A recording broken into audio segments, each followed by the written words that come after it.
Hi, I'm Amy Wallen, 48th Legislative District, talking today about housing. I think that we have one of the best quality of life places to live in the United States.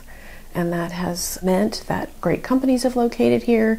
People have moved here because they want to raise their family in a great place. We've made a commitment to keeping Eastern Washington and the rural areas green and free of growth, so we've concentrated growth in cities.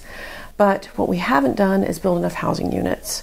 So we know that 1 million people are expected to move here in the next 20 years, and we have just not kept up with the increases in population we've already seen.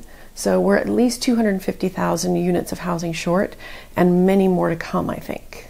I think the House has done some wonderful things. We've budgeted for investments in housing, and we have created tax incentives to work on the creation of housing across the income spectrums. We've done upzoning. We've required cities to remove regulatory barriers to the creation of housing. We have a lot more that we can do, but we've done a lot. So last year we did some great work around removing regulatory barriers to taking existing buildings and turning them into housing. We know that during the pandemic, work changed and we have empty buildings throughout our communities in the state. So how can we turn those and rapidly turn them into housing? This year we are doing a tax incentive bill to help fund the conversion of those buildings. I think that's really important work.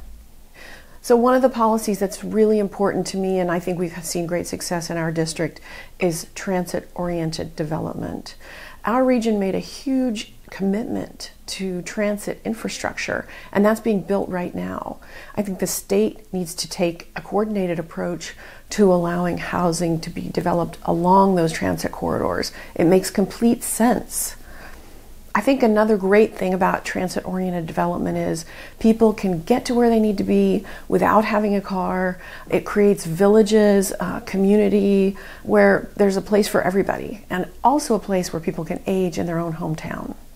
I think that's what smart growth is all about. We want to alleviate stress on our transportation system, get people off of those long commutes that sort of really are so hard on families and so hard on our working people. We really want to have places to live, wonderful, vibrant communities close and accessible to work, but also to parks, to open space, to recreation. I mean, that's really the goal, is to create a good life for everybody.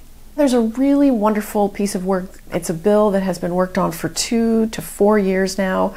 It's involved cities, it's involved smart growth planners, it's involved rural communities, people from really all walks of life, environmentalists. We've done a really good job, I think, of crafting a policy that works for everybody.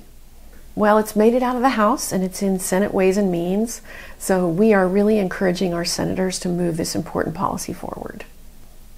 What I'm hoping for in housing this year is that we move forward. We did so much last year and our cities are kind of getting caught up, but we can do more as a state to create incentives and to help cities comply with our new requirements and get people housed right away. And the best way that we can do that is keep investing and keep working together with our cities and towns. Please call me. Please reach out to my office. Please share your thoughts. We really need all voices involved when we figure out how to house families in the state of Washington.